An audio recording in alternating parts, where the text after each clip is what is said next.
Salut tout le monde, c'est Yo, j'espère que ça va. Toujours avec un setup comme ça, mais j'ai tout commandé parce que la dernière vidéo, donc la première a vraiment bien marché. Marché, tout est relatif, mais au regard de ce que je représente sur YouTube, c'est-à-dire pas grand-chose, franchement ça a bien marché. Je vous remercie vraiment pour tous vos retours. Du coup, on retient un format avec deux interventions, donc deux vidéos par semaine, 10 à 15 minutes le format.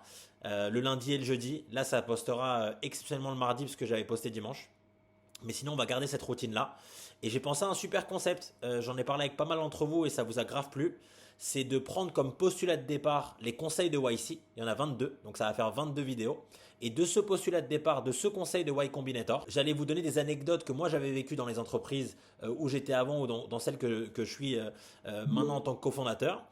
Et de ce postulat de départ, ça va nous donner une petite roadmap de se dire on suit les 22 conseils de Y Combinator pour réussir sa boîte. Donc j'espère que ce concept va vous parler. Pour ceux qui connaissent les mangas, vous devez reconnaître un petit peu ce logo de One Piece. On va essayer de fonctionner sous forme d'arc. Donc le premier arc, ce sera bien réussir son entreprise avec les conseils de YC et donc mes conseils à moi. Et on verra pour le prochain arc, on va écouter le marché. Donc, comme j'ai été un petit peu trop bavard sur la dernière vidéo, j'ai donné un petit peu le deuxième conseil de Y Combinator. Je vais faire un petit refresh rapide, mais ça va être hyper synthétique. Donc, je disais dans la première vidéo, lancez-vous maintenant, launch now. Ça, c'est le premier conseil de YC. Mais là où j'ai un tout petit peu débordé, j'ai un peu déconné, c'est que j'ai commencé à vous parler du deuxième conseil qui est build something that people want. Construisez quelque chose que les gens veulent. Je vous en ai parlé quand je vous ai dit d'écouter un peu votre marché, et de pivoter, d'itérer, etc. Mais c'est très bien, ça nous permet de faire un petit refresh. Alors, on a donné ce premier truc qui est de se dire, on se lance tout de suite. C'est top, c'est parfait. Tout le monde l'a compris et je l'espère va l'appliquer au maximum dans sa vie. Mais le deuxième conseil que j'ai un petit peu évoqué et que je vais réappuyer là maintenant, c'est build something that people want. Et donc ça, c'est important parce que vous ne devez pas créer un produit pour vous, mais vous devez créer un produit pour les autres. Je prends un cas qui parle à tout le monde, c'est Uber. Uber, ils ont vraiment fait build something that people want. Pourquoi? Je prends mon cas, alors je vais pas me faire plein de copains avec des gens qui seront peut-être taxis, mais je le pense sincèrement du fond du cœur. Je pense que Uber, mis à part avoir mis en concurrence Taxi, il leur a énormément apporté parce que je considère que le service chez Taxi, il est tellement mieux qu'avant depuis qu'il y a Uber. Alors en termes d'argent, je ne sais pas ce que ça donne, mais en tout cas en termes de service, ça a upgradé. Pourquoi? Parce qu'à l'époque, pour avoir un taxi, il fallait descendre à une station de taxi, il fallait en croiser un dans la rue, il fallait lever la main, espérer qu'il s'arrête, et s'il s'arrêtait, il fallait espérer qu'il accepte la course, et on était en train de transpirer comme ça avec le compteur en se disant ouais, combien je vais payer cette course. Ça, c'était avant l'arrivée de Uber. Uber, qu'est-ce qu'ils ont fait? Ils ont fait build something that people want. Ils ont construit quelque chose qu'on voulait. C'est quoi ce qu'on voulait? On voulait savoir quand est-ce que je pouvais avoir un taxi, donc un Uber. Donc combien de temps ça arrivait? Quelle était la personne qui allait me prendre en charge? Et combien ça allait me coûter? Et d'être sûr que cette course, j'allais l'avoir. Et donc forcément, ils ont trouvé un product market fit énorme parce qu'ils ont répondu à une telle problématique, à un tel désir des gens, que du coup ça a cartonné. Et donc, je pourrais vous donner plein d'exemples, mais je le redis, faites des choses que les gens veulent. Ça, c'est le deuxième conseil de YC que j'ai donné un petit peu dans la première vidéo avec Launch Now. Maintenant, on va respecter les règles du jeu, c'est-à-dire un conseil de YC par vidéo.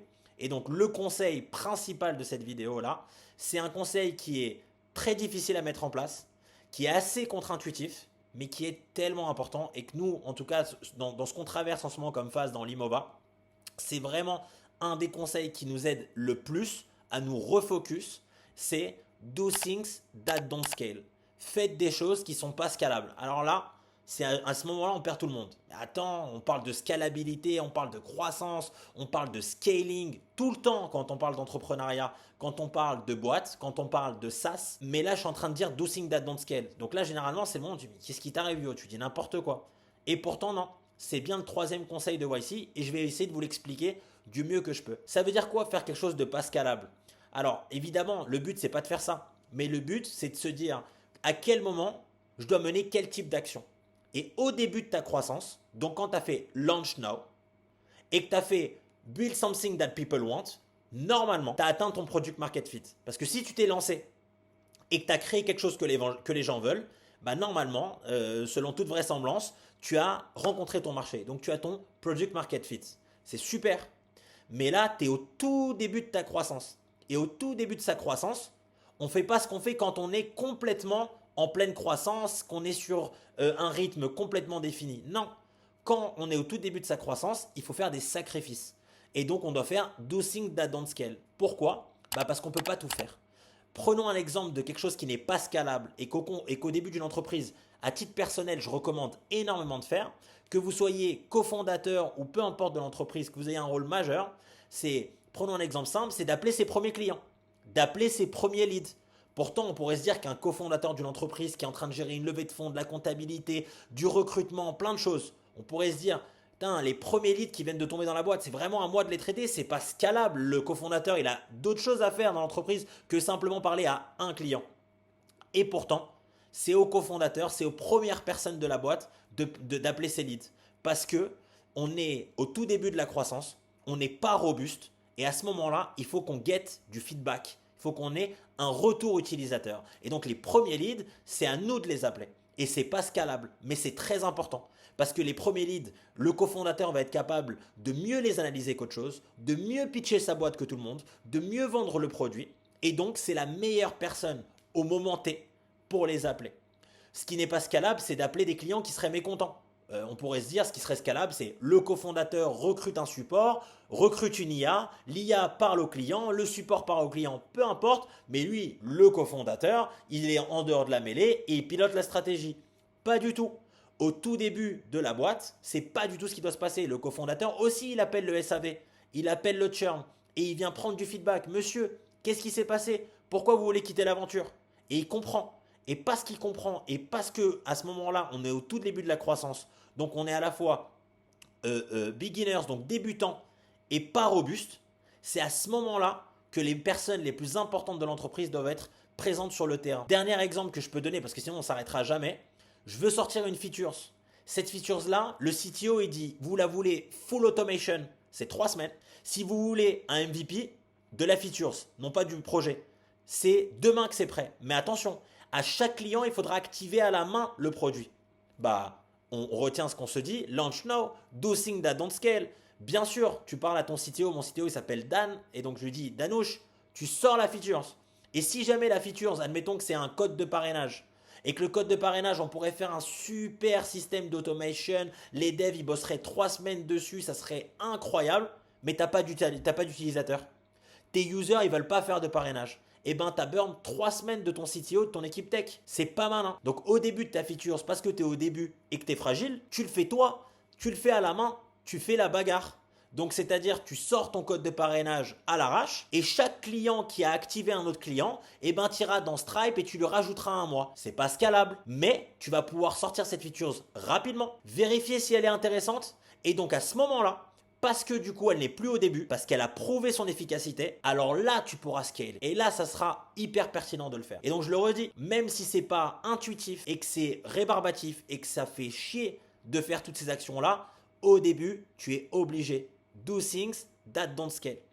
Donc si on essaye de se restructurer un petit peu l'esprit, je viens de monter ma boîte, je me lance, launch now, première règle de YC. Deuxième règle, build something that people want. Fais quelque chose pour les autres. Écoute les autres parce que c'est eux qui vont mettre leur carte bleue. C'est pour eux que tu dois faire ce produit-là. Tu as fait ça, tu as rencontré ton marché, tu es au tout début de ta croissance. Tu es un bébé dans ton domaine. Donc tu es fragile.